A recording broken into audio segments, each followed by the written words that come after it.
വഷളായിക്കൊണ്ടിരിക്കുന്ന അന്തരീക്ഷ മലിനീകരണം ചൂണ്ടിക്കാട്ടി ഇന്ത്യയുടെ ദേശീയ തലസ്ഥാനമെന്ന നിലയിൽ ഡൽഹിയുടെ അനുയോജ്യതയെക്കുറിച്ച് കോൺഗ്രസ് നേതാവും തിരുവനന്തപുരം എംപിയുമായ ശശി തരൂർ സംശയമുന്നയിച്ചു. ലോകത്തിലെ ഏറ്റവും മലിനമായ രണ്ടാമത്തെ നഗരമായ ധാക്കയേക്കാൾ അഞ്ചിരട്ടി മോശമാണെന്ന് പ്രസ്താവിച്ചുകൊണ്ട് കോൺഗ്രസ് എംപി എക്സിലെ ഒരു പോസ്റ്റിൽ ഡൽഹിയിലെ അപകടകരമായ വായുവിന്റെ ഗുണനിലവാരം എടുത്തുകാട്ടി. സ്ഥിതിഗതികൾ മനസാക്ഷിക്ക് നിരക്കാത്തതാണെന്ന് അദ്ദേഹം വിശേഷിപ്പിച്ചു.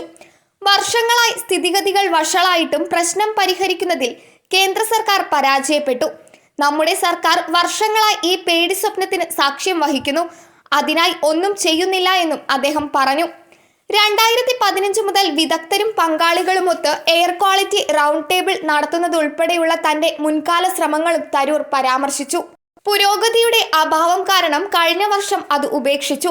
നവംബർ മുതൽ ജനുവരി വരെയുള്ള 3 മാസത്തേക്ക് ഡൽഹി വാസയോഗ്യമല്ല എന്നും ശേഷിക്കുന്ന മാസങ്ങൾ കഷ്ടിച്ച് ജീവിക്കാൻ പറ്റുന്നതാണെന്നും അദ്ദേഹം പറഞ്ഞു. ഇത് രാജ്യത്തിന്റെ തലസ്ഥാനമായി തുടരണോ? അദ്ദേഹം ചോദ്യം ചെയ്തു. ഇതാദ്യമായല്ല ഡൽഹിയിലെ അന്തരീക്ഷ മലിനീകരണത്തിൽ ശശി തരൂർ കേന്ദ്ര സർക്കാരിനെതിരെ ആഞ്ഞടിക്കുന്നത്. ഈ മാസം ആദ്യം എയർ ക്വാളിറ്റി ഇൻഡെക്സ് 462-ലെത്തിയപ്പോൾ അദ്ദേഹം ആക്ഷേപഹാസ്യ സൈൻ ബോർഡുകൾ പങ്കിട്ടിരുന്നു. ഡൽഹിയിലെ ഐക്കോണിക് ലൊക്കേഷനുകളെ പൊല്യൂട്ടിയൻസ് ഡൽഹി, ഹേസ് ഖാസ്, ദുവാഖുവാൻ, ചാന്ദിനി ചോക്ക് എന്നിങ്ങനെ പുനർനാമകരണം ചെയ്തു. സർക്കാർ പ്രധാന റോഡിന് മാർത്തവ്യ പാത എന്ന് പേര് മാറ്റിയതിൽ അതിശയിക്കാനില്ല എന്നൊരു ആക്ഷേപവും ശശി തരൂർ ഉന്നയിച്ചു. ഡൽഹിയിലെ മലിനീകരണ തോത് വ്യാപകമായ ആശങ്കയ്ക്ക് കാരണമായിട്ടുണ്ട്.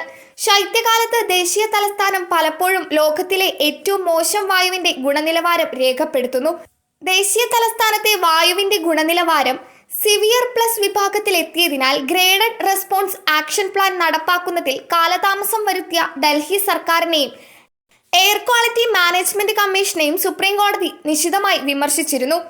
GRAP പ്രകാരമുള്ള സ്റ്റേജ് 4 നിയന്ത്രണങ്ങൾ ഇനിയൊരു അറിയിപ്പ് ഉണ്ടാകുന്നതുവരെ പ്രാബല്യത്തിൽ വരുമെന്ന് കോടതി ഉത്തരവിട്ടു. ഈ സീസണിലെ ഏറ്റവും മോശം വായുനിലവാരം 493 ഡൽഹിയിൽ രേഖപ്പെടുത്തിയ സമയത്താണ് ഇതെല്ലാം സംഭവിച്ചത്. ചൊവ്വാഴ്ച മുതൽ എല്ലാ വിദ്യാർത്ഥികൾക്കും സ്കൂളുകൾ ഓൺലൈൻ ക്ലാസുകൾ നടത്തണമെന്ന് ഡൽഹി NCR അധികൃതർ അറിയിച്ചിട്ടുണ്ട്. News desk മലയാളാക്ഷരം.